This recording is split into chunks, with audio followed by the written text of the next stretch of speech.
احنا هنعمل ايه النهارده بعقل مصر؟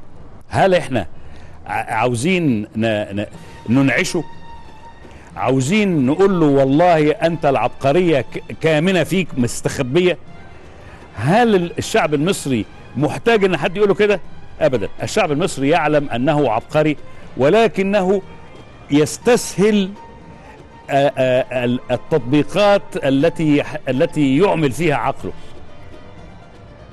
يستسهلها فيختار مسائل سطحية، مسائل يعني صغيرة، ويهمل الكبير، في حين ان احنا النهاردة في اشد الحاجة لعقل متفتح ناهض ناقد لأوضاعه ومصلح لأوضاعه، يستطيع انه يرى مستقبله في استخدام عقله، الاستخدام الناصح المخلص النبيه الذكي المثمر الذي يعمر في الأرض.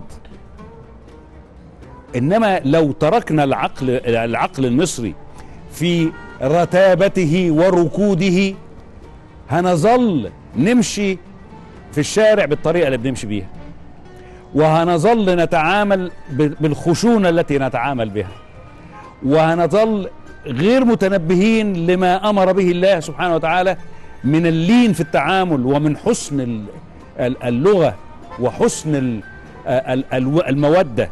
هل يستطيع العقل المصري أو عقل مصر، مش بس العقل الفردي إنما العقل الجماعي، الكتلة دي التي أفرزت وتفرز كل يوم عبقرية في الميكانيكي، وعبقرية في النجار، وعبقرية في غيرها من الحرف اللي طول عمر الحرفي في مصر فعلا مبدع وعبقري.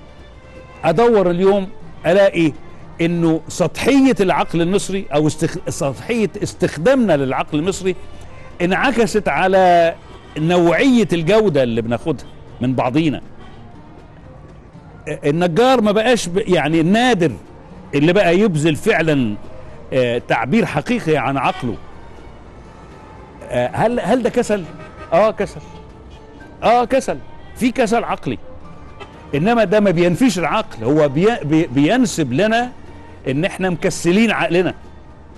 عقلنا ده رائع، عقلنا ده عمل حضارات قبل كده، والعقل لا يفنى، العقل لا يفنى، والروح لا تفنى، القلب لا يفنى، قلب البصيرة لا يفنى، والبصيرة جزء لا يتجزأ من العقل. إذا تنبهنا التنبه، هل نستطيع ان احنا نعاهد مصر على اننا عندما نرى مثلا اموال بتهدر او اموال بتنهب ان احنا نغفل البصر، نغمض عيننا ونتركها هكذا؟ ولا نقول يا حكومة احنا عاوزين نمنع اهدار الاموال، عاوزين يا موظف تقفل الحنفية بعد ما تستعمل المية، تطفي النور والنور والشمس طالعة؟ لا يمكن ابدا نهدد المحكمة الدستورية العليا في وجودها، ولا نعتدي على القضاء، ولا نعتدي على اي مؤسسة من مؤسسات الدولة. اذا استعملنا عقلنا ندرك ان هذا متصل بامان المؤسسات في مصر، واولها مؤسسة العقل والحكمة والفطنة. انهضوا بالعقل.